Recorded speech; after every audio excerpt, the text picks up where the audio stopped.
2 సరాలు ఇస్తాయి మంచిగా 4 నెలలు ఇస్తే 2 బ్యాగులు ఇస్తాయి బయట పిల్లలు కారం చుట్టలా అంటే చెక్కిలాలా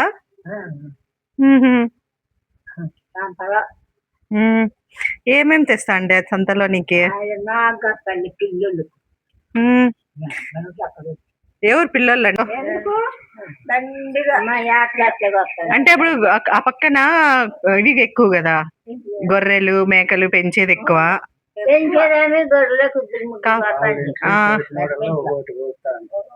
అమ్మయ్య ఒకటి అంటే 8-9 కేజీలు ఉంటది ఈజీగా ఒకటి 46 మంది మీ కుటుంబంలో 40 మంది ఉండరా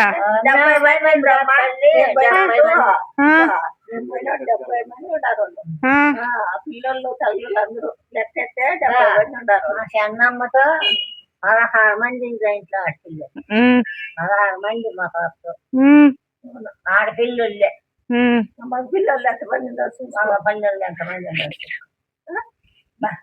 మళ్ళీ ఒడికి పెట్టిండే చీర అదే 14,000 14 రూపాయలు అదే కదా అప్పుడు ఏడున్నా ఎప్పటి వేసిండే చీర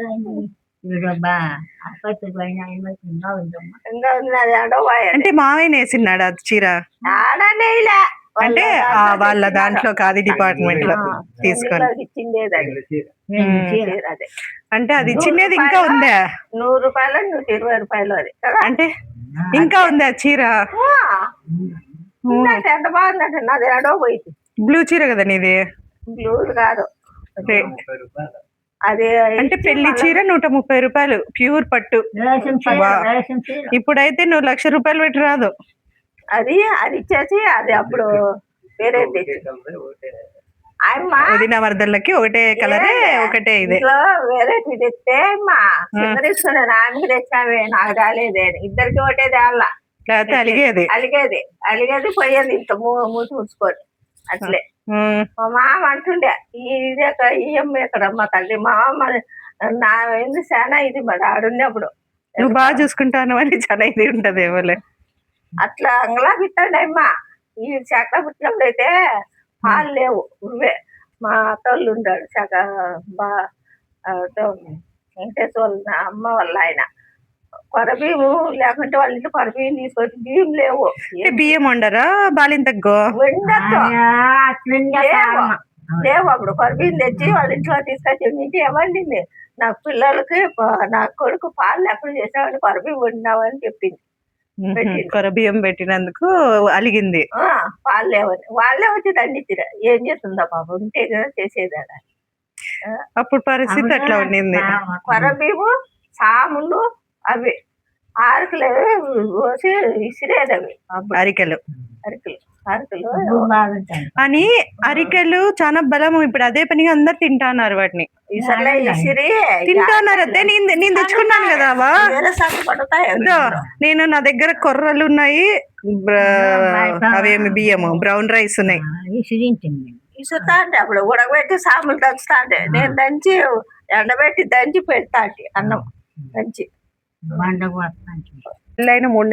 నెలలకే మళ్ళా ఒడిబియ్యం పెట్టి పంపించిండేది ఓకే తీసుకొని అట్లానే 2-4 మళ్ళా చీర కట్టుకొని పోయినాను అక్కడ నాటేకి కుటిమందికి కట్ట కింద మనం సాగు పోతామే ఆడ ఆ కట్ట కిందికి కుటిమందికి కట్ట కిందికి మడి నాటాక కోసాక పోయినాను వాళ్ళు పిలుచుకొని పోయినారు పోయింటే అవన్నీ చేపలన్నీ అట్లా కొండ పోతాయి నాకు నోరు ఊరుతాండేది చేపలని చూసా నోరు అవి ఇంకా మామూలు గోసు పోసుకుంటాం కదా చీరంతా గోసు పోసుకుంటాము ఆ పక్కన పట్టు చీరలోకి కోసి పోసుకున్నావా పట్టు చీరే కాదు అది సిల్క్ సారీ పాలిస్టర్ సిల్క్ మాదిరి అట్లా ఉంటది ఆ పక్కన అన్ని వేసుకుంటాను వాళ్ళందరూ మంచి చూస్తే బాగుంది జడ ఎంత ఇంత బాగుంది నాకు జడ ఇప్పుడు చూపి చూద్దా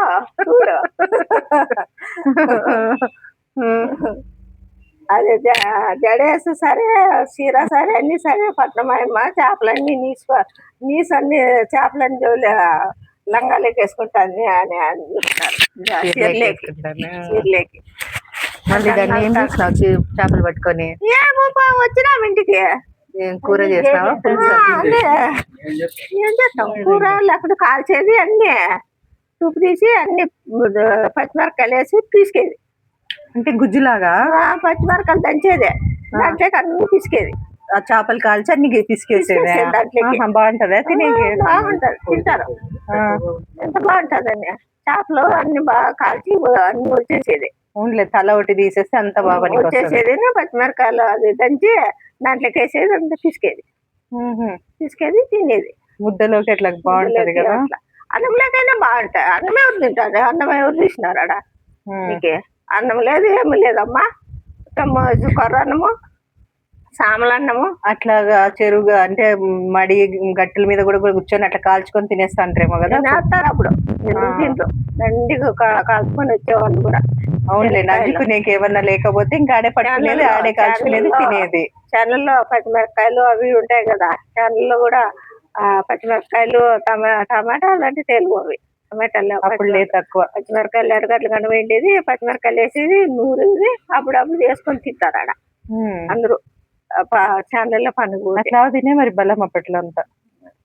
ముద్దలు కట్టుకొని పోయింటారు దాంట్లో కూరలు తక్కువ వస్తే అవి వేసి బాగా మడ మీద నూరేదిను ఉప్పును పచ్చిమిరపకాయలు అన్ని ఎర్రగడ్డలు వేసుకొని నూరేది తినేది. ఇంత చేసుకుంటారు ఒకరు. అట్లా తింటారుగా చేపలు ఎన్ని అయితే అన్ని పిసికేసి దాన్ని రోజులాగా చేసుకునేది. అట్లా చేస్తాను. ఆయన అయితే వంకాయలు ఇవ్వద్దు అయిపోయింది. మేము మడి ఏటానికి పోతే మాకు ఇట్లా పక్కన ఇది ఉండే ఒకటి వంక గుంట మాదిరి ఉండే మడుగు ఉంటే ఆ నీళ్ళలోకి మడుగులోకి అన్ని చేపలు వచ్చే దాంట్లో దూకుంటాండే వచ్చి. ఎట్లా వస్తాయి? పైనుంచి నీళ్ళు వస్తాయి కదా వచ్చినప్పుడు అట్లా మడుగులోకి వస్తాయి. వచ్చి ఆ నీళ్ళన్నీ మేము మళ్ళీ కుగ్గుతాంటివి. మడి పారబెట్టి పారబెట్టిన తర్వాత ఆ చేపలన్నీ పట్టుకుని గొప్పకేసుకొని వచ్చేది అన్ని.